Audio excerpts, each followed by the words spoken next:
People are just tired of old political coverage. So once again, I'm going to have to step up to the plate. I'm going to give you a free ride, but I won't be chucking the fair go out the back door. Top issues affecting this campaign. I understand that many of you people at home watching this are in working families. I understand that you may be juggling a university degree and a job, and then you don't need to invest the valuable time, effort, energy, or suffer the pressure of making the decision yourself. People want to be told who to vote for, and my coverage is going to do just that.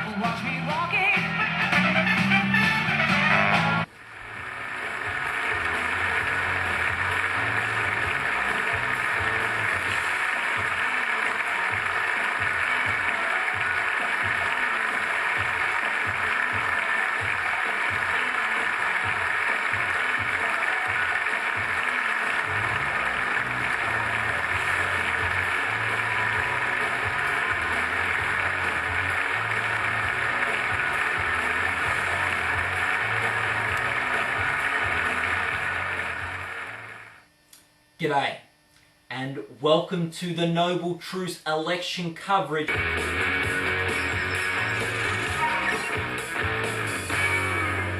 Yes, the great debate, it practically kicked off the election. Thank God Channel 9 used the worm, so I didn't have to listen to it. I turned down the debate and listened to my new Bobby Darin CD and could just let the worm tell me who was arguing better. It ended up being that Kevin Rudd won the debate, so I'll give a point to him, and sorry Howard, you don't get any points for the debate.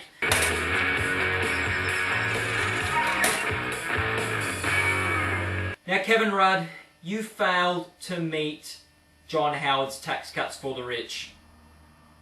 Kevin Rudd, what do you have against the rich? This is a form of discrimination. Something your party supposedly argues against. Not when it suits you, I guess. Now, Howard and Costello, you've been in government the past 11 years, so let's see how I'm going financially. I'm just having a look at what I've... Oh, yes. Look at this money. I am swimming in it. And regarding interest rates, Howard and Costello have made the bold promise that interest rates under a coalition government will always be lower than under a Labour government. So, until you can prove that wrong, Kevin Rudd and Wayne Swan, which I'm pretty sure is impossible, my point for the economy has to go to the coalition government.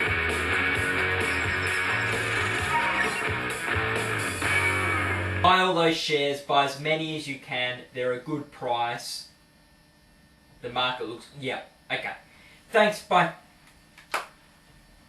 But what we have to remember with these work choices, and I don't think either parties are disagreeing with this, it helps out the shareholders a lot. So Kevin Rudd and Labour, what do you have against us shareholders? Kevin Rudd will say, well, I don't have anything against the shareholders. It's about the workers and they deserve the best standards or whatever. I think we're forgetting the title. The title is work choices. This is giving workers an unprecedented choice. They can choose to work with less benefits, or they can choose not to work. So, for industrial relations, I'm going to give 1 point to the Howard government, and unfortunately 0 points to the Rudd government.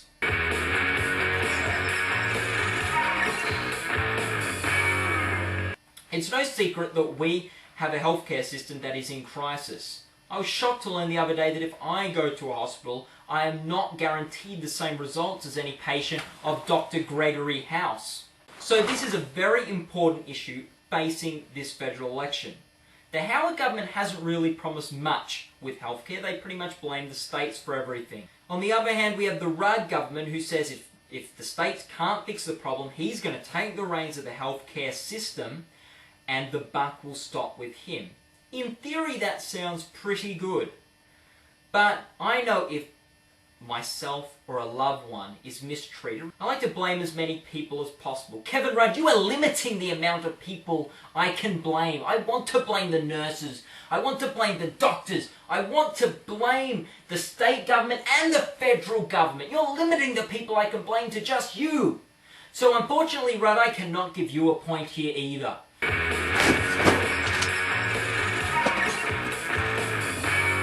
Children can't vote. Why should they get promised anything? Well, children have parents who can vote. And it's a well-documented fact that 6 out of 10 parents care about their children. So, what have the parties promised? The Howard government has promised rebates to families. That sounds pretty boring to me, so no points to the Howard government. On the other hand, Kevin Rudd has promised each student from years 9 to 12 will have access to their own laptop computer. These kids go on to jobs, they will be paid to sit at a desk and while their boss isn't watching, play games and watch videos on YouTube.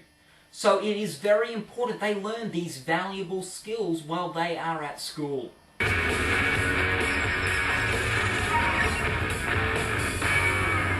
Yes, thanks to Al Gore, the environment has become an important issue. Now don't get me wrong, I also now believe that global warming exists. Sure, at one point I was a skeptic of the science behind it, but now, like the Prime Minister, I believe it exists because the public opinion polls tell me it exists. But John Howard, months ago you were singing nuclear power's praises.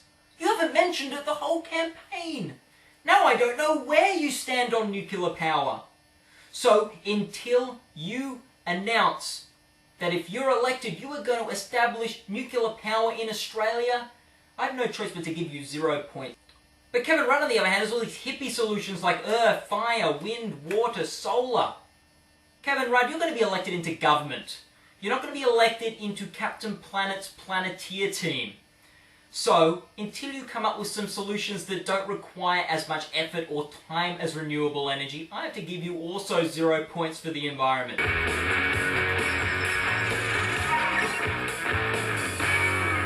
Stabbed!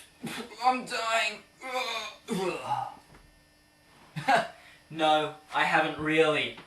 But, in my place, insert those you hold most dear. Your family, your friends, your boyfriend, your girlfriend, me. And you will realise what is at stake if we lose the war on terror. Now, the Howard government has been at the forefront of combating the war on terror from the get-go. Now, the Rudd opposition thinks the war has been a failure. It's been a travesty, we're losing it, we need to just get out. It's like when I go to the casino. If I lose a bit of money, I am going to stay at the casino until I have made that money back. Or lost everything but the shirt off my back.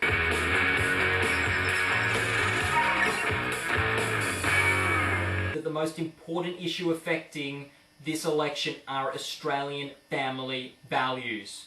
And no one holds Australian family values closer to their heart than me. But what's a litmus test for judging Australian family values? Well, by looking at a Christian Democrat Party brochure, it tells me that the litmus test is homosexual marriage. Now, let's not deal with this lightly. Homosexual marriage is a threat that is threatening every single Australian family. How am I going to be able to marry a woman comfortably when I know there are men getting married to each other?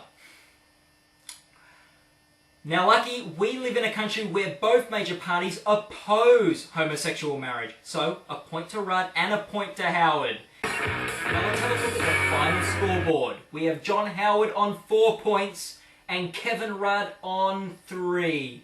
Now I said before that something is true if a public opinion poll tells me it's true.